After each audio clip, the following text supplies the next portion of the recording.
Salut à tous, on se retrouve pour une vidéo spécialement consacrée au mercato du Barça et on va voir la tendance actuelle. Quelles seront donc toutes les recrues que le Barça vise pour ce mercato? Évidemment, on n'est que le 8 juin, il reste environ 2 mois de mercato et ça va permettre au Barça de pouvoir tout simplement libérer de l'argent au niveau des ventes, par rapport aussi au plan de viabilité. Il y a plein de choses à revoir au niveau du fair play financier, de la masse salariale évidemment, mais on a eu pas mal de déclarations de Xavi, pas mal de déclarations de Juan Laporta aussi. On sait très clairement vers quoi on se dirige et à l'heure actuelle, on va voir quelles sont les recrues probables. Alors, déjà, la déclaration la plus importante, c'est celle de Xavi, où il énumère l'ordre des importances, en tout cas des priorités par rapport aux recrues et aux postes ciblés. Donc, il part dans un premier temps du remplaçant de Busquets, et ça paraît être la priorité absolue du Barça. Ensuite, il y a un autre milieu de terrain qui devrait être recruté, un autre numéro 9, un autre ailier gauche et un autre latéral droit. On va commencer par le remplaçant de Busquets. Comme je vous l'ai dit, ça a l'air d'être la grande priorité de ce mercato, vu qu'il l'a placé en premier et puis vu qu'il en parle depuis un petit temps, comme quoi c'est quand même une grosse perte. On sait à quel point Xavi portait de l'importance à Sergio Busquets et on sait à quel point il avait de l'influence dans le jeu, surtout que le Barça a réussi à redevenir très compétitif quand ils ont changé de système avec un Busquets qui a été mis en valeur et par rapport à ça, ça a beaucoup aidé l'équipe. Ça, il faut le prendre en compte. Et par rapport à son remplaçant, évidemment, le joueur auquel on rêve tous, c'est Kimmich. Xavi en a encore parlé, où il a fait comprendre que c'est un joueur excellent, qu'il apprécie beaucoup, avec qui il a déjà parlé au Qatar. Et d'ailleurs, Kimmich lui a dit qu'il est fan de Xavi, que c'est son idole. Par rapport à ça, ils ont quand même une bonne relation. Et puis même, voilà, il a fait comprendre que le Barça est intéressé, mais que c'est un joueur sous contrat et qu'il faudra voir avec le Bayern Munich. Maintenant, quand on regarde la situation, comme je l'avais déjà dit, pour moi, c'est pas impossible. Par rapport au fait que déjà la direction du Bayern Munich a sauté, ils ne sont plus là, donc eux, ils étaient plutôt fermés, mais il faudra voir la nouvelle direction, est-ce qu'ils vont apporter des changements ou non. Et puis aussi par rapport au fait qu'on parle beaucoup de Declan Rice. Milieu défensif, lui aussi. On parle du fait que le Bayern Munich pourrait mettre 100 millions d'euros pour le recruter. Maintenant, attention, Arsenal aussi est fortement intéressé et c'est possible qu'il préfère tout simplement rester en Angleterre plutôt que partir en Allemagne. Donc on verra, il y a des médias qui disent que c'est bouclé entre le Bayern et Declan Rice, d'autres qui disent que c'est plutôt vers Arsenal. On verra comment ça va se décanter, mais en tout cas, je pense que si jamais il le recrute, là, il y aura beaucoup plus de chances que Kimmich parte. Et puis surtout que le Bayern Munich veut tout simplement laisser partir plusieurs cadres. Alors évidemment, Kimmich, c'est un joueur qui performe encore au très haut niveau, donc je ne pense pas qu'il en fait forcément partie. Mais s'il veut à tout prix partir, comme Xavi l'a dit, ça dépendra tout simplement de l'envie du joueur et du Bayern Munich, donc c'est pas impossible. Maintenant, moi j'ai envie d'y croire personnellement parce que je pense que si le Barça doit faire un gros transfert, une grosse recrue, ce serait par rapport à ce poste et Kimmich ce serait vraiment un transfert qui mettrait tout le monde d'accord par rapport aux fans, par rapport aux dirigeants, etc. Maintenant, il y a quand même une option B très sérieuse, c'est Sofiane Amrabat. Évidemment, on en parle beaucoup, son frère en a encore parlé, il a fait comprendre que le Barça est fortement intéressé par lui et qu'il est tout en haut dans la liste. Donc par rapport à ça, on va quand même l'évoquer. On sait très bien que Sofiane Amrabat veut jouer en Espagne, il veut jouer au Barça, donc on va encore une fois en parler et je pense que Kimmich serait l'idéal. Maintenant, si ça ne se fait pas, il y a Sofiane Amrabat et je ne vous cache pas que je ne suis pas forcément contre. Je pense que Kimmich, c'est le rêve absolu. Maintenant, si tu n'arrives pas à le faire, il faut, pourquoi pas, chercher un profil qui pourrait être intéressant avec nos milieux de terrain. Et un Amrabat pourrait être plutôt bien complémentaire par rapport au fait que c'est un profil bien autre que par exemple Frenkie de Jong ou Pedri, Gavi, etc. Donc moi je ne suis pas contre et je trouve quand même qu'il y a un énorme gap. Évidemment, moi je préférais largement Kimmich, mais pour moi ça se joue véritablement entre eux deux et Zubimendi, je n'y crois absolument pas. Maintenant, par rapport à l'autre milieu de terrain, évidemment, on en parle depuis longtemps, c'est İlkay Gundogan. Là-dessus, on le sait, c'est le joueur que le Barça veut à tout prix, et on l'a vu encore récemment, il a fait un match exceptionnel en finale de FA Cup. Il a mis un but complètement fou au bout de 12 secondes. Ce gars-là est dingue, c'est pas possible d'être aussi fort, honnêtement, il m'impressionne. Et comme je l'ai dit, cette fin de saison de Gundogan, elle est juste folle. Il enchaîne vraiment les masterclass, il marque beaucoup de buts, honnêtement pour un milieu de terrain c'est impressionnant, et puis dans le jeu il a une grande influence, et surtout ce que j'aime chez lui c'est son leadership et le fait est qu'il soit aussi clutch dans les moments décisifs. On l'a vu la saison passée avec City, le match du titre, il a mis son but qui a permis à City de pouvoir gagner ce match-là. Là encore une fois en FA Cup, en Première Ligue aussi il le fait. peut-être en Ligue des Champions, on le verra. Vraiment, il est impressionnant et évidemment que ce serait exceptionnel si jamais il vient en Barça. Pour moi, ce serait un top transfert.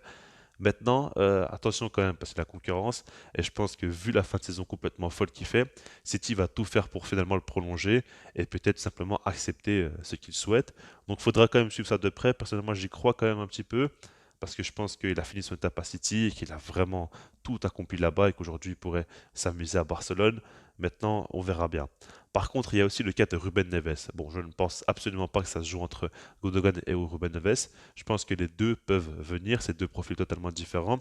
Et Ruben Neves sait très bien que c'est fait que Laporta s'entend très bien avec son agent, Jorge Mendes, et ils pourraient donc faire du business ensemble. Faut pas non plus le voir absolument d'un mauvais œil. On sait que Laporta a toujours eu d'excellentes relations avec les plus gros agents dans le monde du football, et ça l'a tout simplement aidé à faire de très gros transferts par la suite, surtout quand tu sais que le Barça économiquement actuellement c'est compliqué. Donc par rapport à ça, ça peut aider.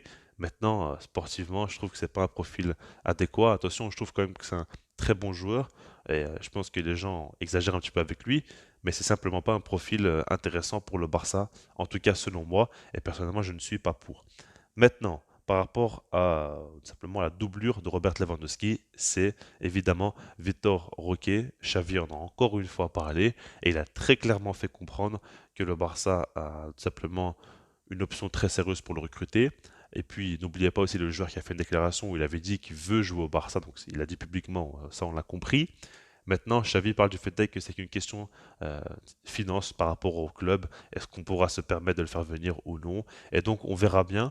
Maintenant, par rapport à Vitor Roque, mon choix n'a absolument pas bougé. Comme je l'avais déjà dit, c'est un joueur que je ne vois pas jouer. Je ne suis pas championnat brésilien.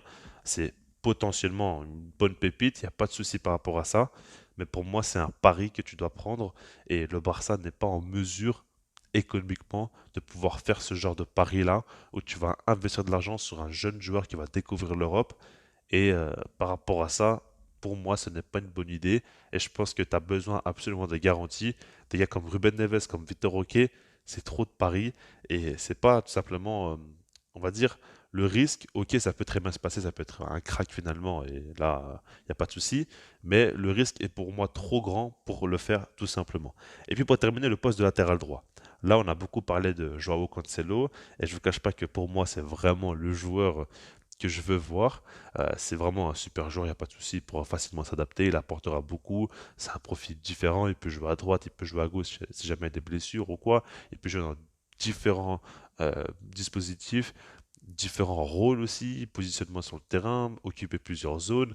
Alors là, qu'il a les deux pieds, il est vraiment, vraiment impressionnant ce gars-là. Et il a besoin un petit peu de se relancer, donc ce serait une bonne chose aussi pour le Barça parce qu'il sera très motivé.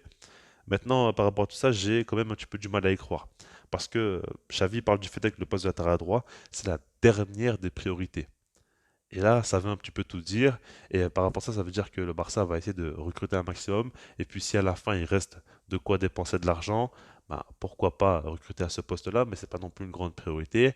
Et quand tu dis que c'est la dernière de tes priorités, je pense pas que tu vas faire un gros transfert. Donc c'est pour ça que j'ai du mal un petit peu à y croire, surtout qu'il y a quand même de la concurrence et que les clubs vont très vite accélérer sur le dossier pour le boucler. On parle notamment Arsenal qui est vraiment très intéressé. Après, je pense pas que City va le lâcher à un concurrent parce que c'est quand même un très gros joueur. Il faudra quand même voir. On parle du fait que le joueur est quand même intéressé. On parle beaucoup d'une possibilité d'un prêt maintenant si tu voudrais le vendre. C'est quand même complexe. Et c'est encore tôt pour vraiment dire s'il pourra venir ou non. Et pour l'instant, je suis pas vraiment confiant. Et les gars, je suis désolé, mais je pense que l'option Benjamin Pavard va commencer à devenir de plus en plus sérieuse. Et ça me fait très très peur. Alors, il n'y a pas vraiment de nouvelles informations qui sont tombées. On n'en parle pratiquement plus. Mais c'est un joueur que le Barça suit. C'est un joueur qui est donc libre.